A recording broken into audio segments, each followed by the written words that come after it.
UDF Kochi നിയോജക മണ്ഡലം കമ്മിറ്റിയുടെ ആഭിമുഖ്യത്തിൽ മുഹമ്മദ് ഷിയാസ് MLAക്ക് സ്വീകരണം നൽകി. കൊച്ചി നിയോജക മണ്ഡലത്തിൽ നിന്നും ചരിത്ര വിജയം നേടിയ കൊച്ചി നിയോജക മണ്ഡലം MLA മുഹമ്മദ് ഷിയാസിന് UDF കൊച്ചി നിയോജക മണ്ഡലം കമ്മിറ്റിയുടെ ആഭിമുഖ്യത്തിൽ സ്വീകരണം നൽകി. ഫിഷറീസ് വകുപ്പ് മന്ത്രി വി അബ്ദുൽ ഗഫൂർ സ്വീകരണ യോഗം ഉദ്ഘാടനം ചെയ്തു. ചെല്ലാനം ഹാർബർ നവീകരിക്കാൻ നടപടിയുണ്ടാകുമെന്നും മത്സ്യത്തൊഴിലാളികൾ മുടങ്ങിക്കിടക്കുന്ന പല ആനുകൂല്യങ്ങളും പുനഃസ്ഥാപിക്കുന്നതിനുള്ള നടപടികളുണ്ടാകുമെന്നും ഫിഷറീസ് മന്ത്രി ഉദ്ഘാടന പ്രസംഗത്തിൽ വ്യക്തമാക്കി.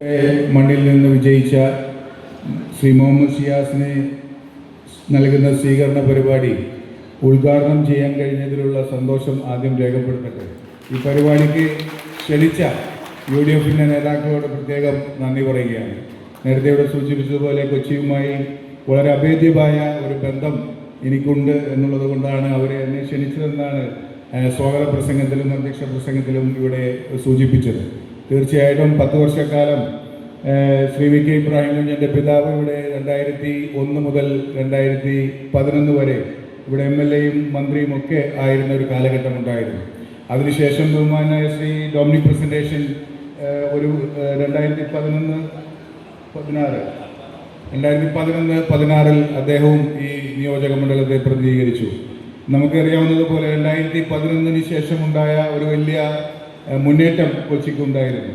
ആ മുന്നേറ്റം 2016 വരെ നമുക്ക് മുമ്പോട്ട് കൊണ്ടുപോകാൻ സാധിച്ചെങ്കിൽ അതിനുശേഷമുള്ള ഒരു 10 കൊല്ലം നമ്മൾ വളരെ പിന്നോട്ട് പോയി എന്നുള്ളതാണ്.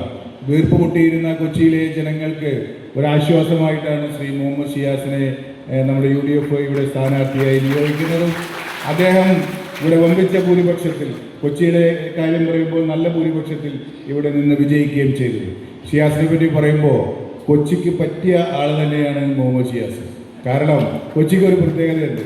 കൊച്ചിയിലെ ആളുകൾ നമ്മൾ സ്നേഹിച്ചാൽ അവർ ഉള്ളങ്കയിൽ വെക്കും. മാപ്പ് എപ്പോഴും പറയും, അവർ സ്നേഹിച്ചാൽ ചങ്ക് പിറച്ചു വരും എന്ന് പറയാറുണ്ട്. എന്ന് പറഞ്ഞ പോലെ അത്രയും ആത്മാർത്ഥമായിട്ട് നിൽക്കാൻ കഴിയുന്ന ഒരു ജനപ്രതിനിധിയാണ് മുഹമ്മദ് ഷിയാസും. അപ്പോൾ തിരിച്ചും അങ്ങോട്ടും ഇങ്ങോട്ടും വളരെ ആത്മാർത്ഥമായി ഒന്നിച്ചു നിന്ന് പ്രവർത്തിക്കാൻ കഴിയുന്ന ഒരു ജനപ്രതിനിധിയാണ് നമുക്ക് ലഭിച്ചിരിക്കുന്നത് എന്നതിൽ നമുക്ക് അഭിമാനിക്കാം. നമുക്ക് കൊച്ചിയെപ്പറ്റി പറയുമ്പോൾ തീരദേശ മേഖലയാണ്.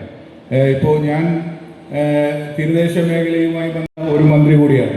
അപ്പോൾ കഴിഞ്ഞ 10-45 ദിവസമേ ഞങ്ങളൊക്കെ വന്നിട്ട് ആയിട്ടുള്ളൂവെങ്കിലും ബഹുമാനപ്പെട്ട MLA സ്ഥിരമായി ആഴ്ചയിൽ 2 പ്രാവശ്യമെങ്കിലും ഈ കൊച്ചിയിലെ വിവിധ മേഖലയിലെ വിഷയങ്ങളുമായി ബന്ധപ്പെട്ട് സംസാരിക്കുകയും ഞങ്ങൾ 2 പ്രാവശ്യം കൂടെ വിസിറ്റ് വെച്ചതാണ്. പക്ഷേ നിർഭാഗ്യവശാൽ അത് നടക്കാതെ പോവുകയാണ് ഉണ്ടായത്.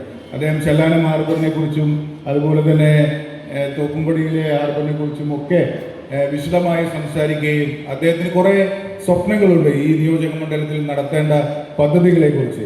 തീർച്ചയായിട്ടും അദ്ദേഹത്തിൻ്റെ സ്വപ്നത്തോടൊപ്പം ഞങ്ങളുമുണ്ടാകും, ഞാനുമുണ്ടാകും എന്ന് പറയാൻ കൂടി ഈ അവസരത്തിൽ ആഗ്രഹിക്കുകയാണ്. ചെല്ലാനം ഹാർബർ നമുക്ക് നവീകരിക്കേണ്ടതുണ്ട്. അതിൽ വിവിധ പ്രശ്നങ്ങളുണ്ട്. അതിനെക്കുറിച്ച് പണികൾ പൂർത്തിയായിട്ടുണ്ട്. ചില ടോയ്ലറ്റ് ബ്ലോക്ക് അങ്ങനെയുള്ള കാര്യങ്ങളൊക്കെ പൂർത്തിയായി വരുന്നുണ്ട്. തീർച്ചയായിട്ടും അത് 100 ദിന പരിപാടിയിൽപ്പെടുത്തി അത് ഉദ്ഘാടനം ചെയ്യാനുള്ള ശ്രമം ഉണ്ടാകും.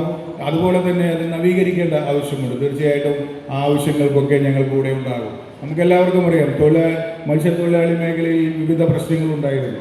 മത്സ്യത്തൊഴിലാളികൾക്ക് ഏറ്റവും വലിയ ഒരു സമ്മാനം കിട്ടിയ, അല്ലെങ്കിൽ ചരിത്രത്തിലില്ലാത്ത വിധം വലിയൊരു അംഗീകാരം കിട്ടിയ ഒരു ബഡ്ജറ്റ് കൂടിയാണ് നമുക്ക് കടന്നുപോയത്. ബഹുമാനായ മുഖ്യമന്ത്രി SC/ST സബ് പ്ലാനിന് ശേഷം നമ്മുടെ കേരളത്തിൻ്റെ ചരിത്രത്തിൽ ആദ്യമായി ഫിഷറീസിന് വേണ്ടി ഒരു സബ് പ്ലാൻ അവതരിപ്പിക്കുകയും അതിൽ ഏറ്റവും എടുത്തു പറഞ്ഞ കാര്യം മത്സ്യത്തൊഴിലാളികൾ കുറേ നാളുകളായി ആവശ്യപ്പെടുന്ന അവരുടെ ഭവന പദ്ധതി, അവരെ ലൈഫ് ഭവന പദ്ധതിയിൽ ഉൾപ്പെടുത്തിയതിന് ശേഷം മത്സ്യത്തൊഴിലാളികൾക്ക് ഒരു മുൻഗണനയും ലഭിക്കാതെ, അവർ വീട് ലഭിക്കാതെ അവർ ബുദ്ധിമുട്ടുന്ന ഒരവസ്ഥയുണ്ടായിരുന്നു. സ്വന്തമായി ഒരു ഭവന പദ്ധതി ഫിഷറീസ് വകുപ്പ് മത്സ്യത്തൊഴിലാളികൾക്ക് വേണ്ടി ഉണ്ടാക്കണം എന്നുള്ളത് ബഹുമാനായ മുഖ്യമന്ത്രി മനസ്സിലാക്കുകയും അതുകൂടി ഉൾപ്പെടുത്തിക്കൊണ്ട്, ഒന്നാമതായി അത് ഉൾപ്പെടുത്തിക്കൊണ്ടാണ് ഫിഷറീസിന് വേണ്ടി സബ് പ്ലാൻ അദ്ദേഹം അവതരിപ്പിച്ചത്.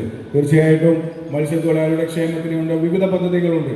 അത് ഇൻഷുറൻസിൻ്റെ പരിഷ്കരണമായാലും മണ്ണെണ്ണയുടെ സബ്സിഡി ആയാലും അതുപോലെ വിവിധ പ്രശ്നങ്ങളിൽ ഇടപെട്ടുകൊണ്ട് മത്സ്യത്തൊഴിലാളികളുടെ പ്രശ്നം പരിഹരിക്കുന്നതിന് വേണ്ടിയാണ് 50 കോടി രൂപയുടെ സബ് പ്ലാൻ നമുക്ക് ഫിഷറീസ് വകുപ്പിന് വേണ്ടി ബഹുമാനായ മുഖ്യമന്ത്രി നൽകിയത്.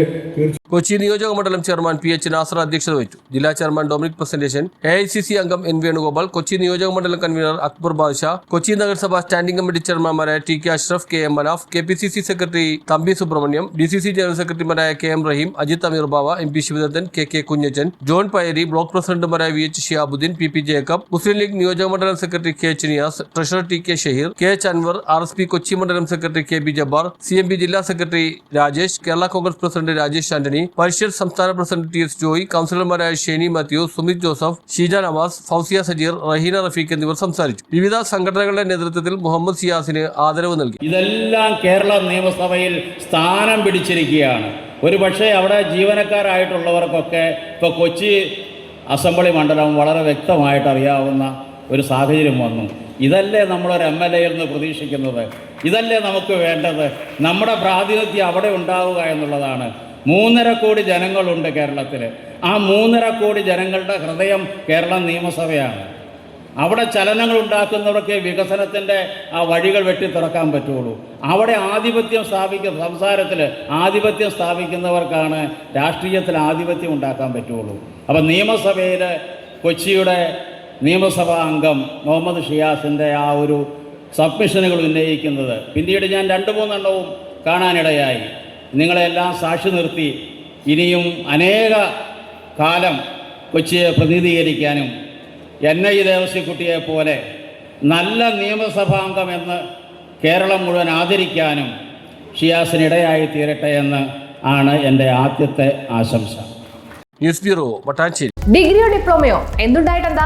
കാര്യങ്ങൾ ജോറായി നടക്കണമെങ്കിൽ നല്ല ജോലി, മികച്ച ശമ്പളവും 100% പ്ലേസ്മെന്റ് അസിസ്റ്റൻസോട് കൂടി ഇന്ത്യയിലും വിദേശത്തും മികച്ച തൊഴിലവസരങ്ങളുള്ള NCVT സർട്ടിഫിക്കറ്റോട് കൂടിയ ഫിറ്റർ കോഴ്സ്, ടാറ്റ സർട്ടിഫിക്കറ്റോടെ ഓട്ടോമൊബൈൽ ടെക്നീഷ്യൻ കോഴ്സ്, കേന്ദ്ര ഗവൺമെന്റ് അംഗീകൃത സർട്ടിഫിക്കറ്റോട് കൂടിയ വെൽഡർ കോഴ്സ്, കൂടാതെ വനിതകൾക്കായി കേന്ദ്ര ഗവൺമെന്റ് സർട്ടിഫിക്കറ്റോട് കൂടിയ വളരെ കുറഞ്ഞ ഫീസിൽ ബ്യൂട്ടീഷ്യൻ കോഴ്സുകൾ ഇനി ജൂബിലി മെമ്മോറിയൽ പ്രൈവറ്റ് ITI നിന്നും പഠിക്കാം.